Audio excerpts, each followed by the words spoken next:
The biased BBC strikes again with another insult to the British flag, and the TV licence fight for survival as GB News prepares to launch.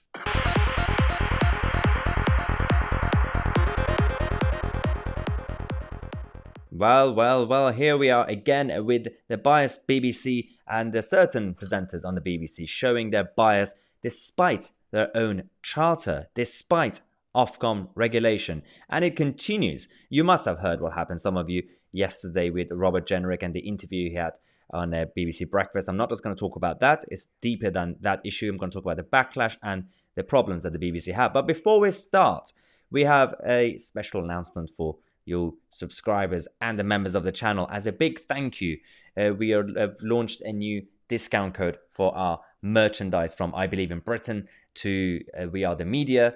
So use the code THANKYOU15 to get 15% off of our merchandise. The link is in the description. And if you're a member of the channel, you guys get an exclusive discount of 15%.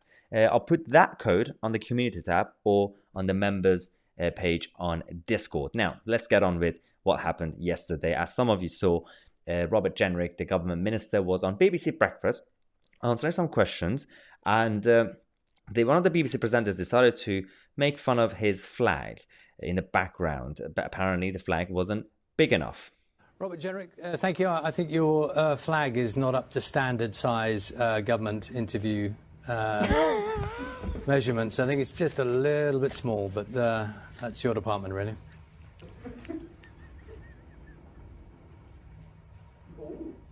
It's just a thought. The picture of the picture. You'll be aware that every time we've seen it every day, haven't we? It's a stock. Always a flag thing, isn't it? Always a flag. They had the picture of the Queen there as well, though, in the Westminster office, I'm assuming. Okay, of course that's outrageous coming from the BBC. That's supposed to be impartial and not express your personal opinion, especially on your own show, because of your charter and because of your Ofcom regulation. The other problem I had was when they decided to make fun of his department. Why is it the job of the BBC to make fun of its specific government department? Because we know people make jokes about it, but Robert Jenrick is the minister, and apparently they're blaming the department for the flag. I have no idea what that was for, but there was a massive backlash because of this since yesterday. Robert Jenrick himself came on Twitter saying that we're always proud to fly the Union flag, and it's a symbol of liberty and freedom that binds the whole country together. He also has a photo of the Queen. Now, there is this whole thing about the way the liberal left look at the British flag, as if if you use it, it's some sort of you're the most dangerous person in the world. When the European Union leaders or Remainers use the EU flag in the background or wear the flag, that's fine. If the French president forces French schools to fly the French flag, that's absolutely fine. The same applies to the Spanish or the Canadians or New Zealand. But if you're British, American or Australian, these three specific countries, you're not allowed to use your flag. Or I'm guessing also Israel, because a lot of them don't even think that should be there. But that's the whole problem with the liberal left that we have in this country. Now, the problem was what happened after the show. So you've already seen what happened, most of you. But Nago Munchetty, who was on the show as one of the presenters, a co-host, decided to go on Twitter and like a lot of the tweets that happened because of that program. There are a lot of anti-Tory and anti-British tweets. One of them actually said that top marks for calling out the flag-waving government this morning should be done every time the Tories roll out one of their talking head ministers. Naga liked this tweet and a number of others as well. A number of really, really harsh and bad tweets. And she just decided to like them. Now, you might think that, some people should be allowed to like tweets on Twitter. She's doing it outside of work. That doesn't apply to the BBC, does it? Because the new Director General, Tim Davie, came into place a few months ago, and he said that he wants to change the rules, especially on social media. He specifically said that BBC staff have to be careful about expressing their own views. Not just that, retweeting or liking tweets also applies.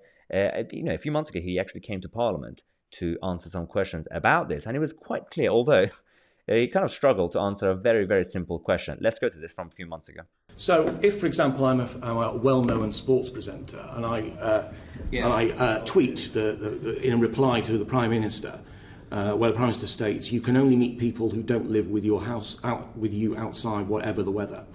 And the sports presenter says, think they're hoping everyone gets pissed so they forget about their leadership or lack of. Is that an appropriate thing to be saying? Is that a disciplinary matter under your brave new world at the BBC? That's a very, very simple question. You would think that Tim Davie is going to be very direct, very robust. Watch the next few seconds. Just to be clear about where we're at on because I think we could play, and I fear I may frustrate slightly, but if we go back and look at every historical tweet as I come into the job, what I've done, well, I'm coming to the point, which is what I want to do, and I take the point. What I want to do. What's happening? He's crashing. The guy's crashing. Someone restart the button. Press the restart button. But yeah, eventually he gets to the point. Poor guy. We are going to be publishing in the next few weeks, and this is imminent, clear social media guidelines, and they will cover both news and current affairs and beyond news and current affairs. And we will have within those guidelines the enforcement policies will be very clear, which is we'll be able to take disciplinary action, we'll be able to take people off Twitter. I know people want to... He was quite clear. He would discipline people and also take them off Twitter. There was always going to be punishment. They actually asked him to clarify. Hard action on this. Sorry, did you just say you'll be able to take... Sorry, excuse me, Mr. David, did you just say you'll be able to take people off Twitter? Well, if they want to work for the BBC, I can ask people to... I can say you would suspend their Twitter account, absolutely. Right. Wow, well, what happened there then? We've had a number of people from Emily Maitlis and to now Naga and others who have broken the BBC rules, the new BBC rules, not just the Charter, not just the Ofcom regulations, the rules that Tim Davie has put in place. Nothing has changed, nothing has changed, as Theresa May would say. The guidelines actually say that nothing should appear on your personal social media accounts that undermine the perception of the BBC's integrity or impartiality. Be wary of revealed bias, whether through likes or reposting other posts, so that a bias becomes evident, and inferred bias where a post is impartial, but loose wording allows readers to infer a bias where there is none. And also avoid virtue signaling, retweets, likes, or joining online campaigns to indicate a personal view, no matter how apparently worthy the cause. That's clear. This was a section of the guidelines that Guido Fawkes posted yesterday. And the problem we have is that Naga came on Twitter, apologized, saying, I liked tweets today that were offensive in nature about the use of the British flag as a backdrop in a government interview this morning. I have since removed these likes. This doesn't represent the views of me or the BBC. I apologize for any offense taken. Okay, two problems. One, just an apology and she survived. So what happens to the rules? Because in the past, if a BBC presenter had done this, then they would just send a tweet out saying, I apologize, and move on. Tim Davie said there are new rules in place. Are they going to do anything about this or not? Secondly, she says, this doesn't represent my views. I mean, it wasn't just one accidental tweet that she liked or retweeted. There were a number of tweets. You can't accidentally do it when it's 10 or 20 of them. But clearly, she just, for about 5-10 minutes, she didn't know what her views were. So she just liked random tweets. And they were all similar tweets. This is the biggest issue that we have with the way these people are trying to regulate their own regulation. Now, there is a reason. Because yesterday we also heard that the BBC are moving out of London. They're going to basically, from also some jobs from Manchester, Salford, but also London, are going to move to different regions to create new bases. Why? Because they think that's the best way to stay in touch with society and different parts of the country. No. That's not the reality. The reality is that they know that they're desperate. They're losing their TV license fees. They're losing their viewers. With GB News coming soon, that's going to be a problem for the BBC as well. They think that this is, again, virtual signaling. It's kind of reversed in a different way because they are patronizing people who are not in London. The people in the shires and small towns and villages, they are patronizing them and being actually condescending towards them, saying that, well, yeah, if we just do this, if we pretend that we have some bases now in shires or in Lincolnshire, then that's it. The people, the little people, are now happy. Then they can just stay quiet forever and just watch our videos because we've got nothing else. So that's not how you do it. And this is just a desperate move. there was another backlash. It's so much has happened recently. When the Meghan and Harry interview came out, of course, the BBC decided to host a debate on one of their programs, and they had a guest who was very, very much anti-royal. And of course, they think that they could get away with the whole problem with impartiality by having another guest on. The issue is that this program was so biased. One guest, the anti-monarchist guest, managed to say whatever she wants without being challenged. And then the BBC, they were saying, no, it's absolutely fine, despite the fact that they received 192 complaints for showing an anti-royal bias over this interview. They came back, the BBC bosses, they responded by saying they were satisfied that the audience was clear. Oh, so yeah, I mean, the audience who complained, you were telling them what they actually think.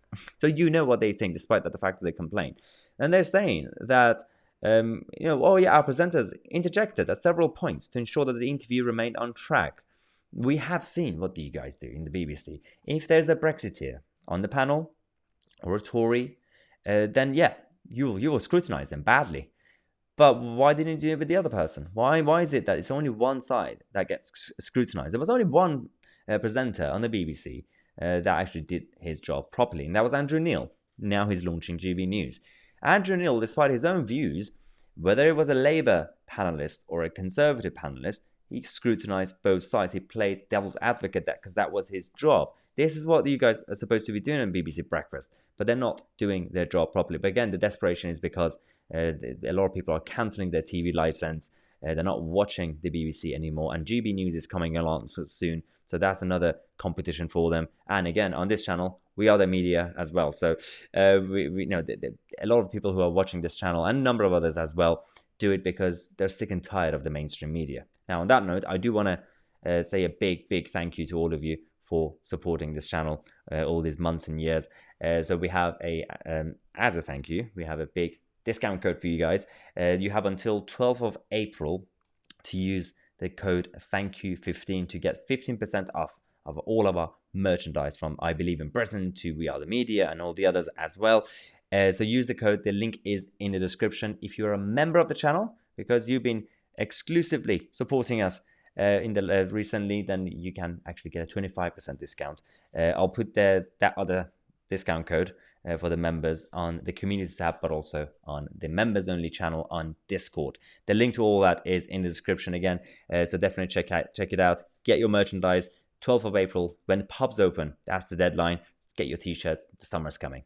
Thanks again for watching. I'm Tousi, and I'll see you guys in the next video.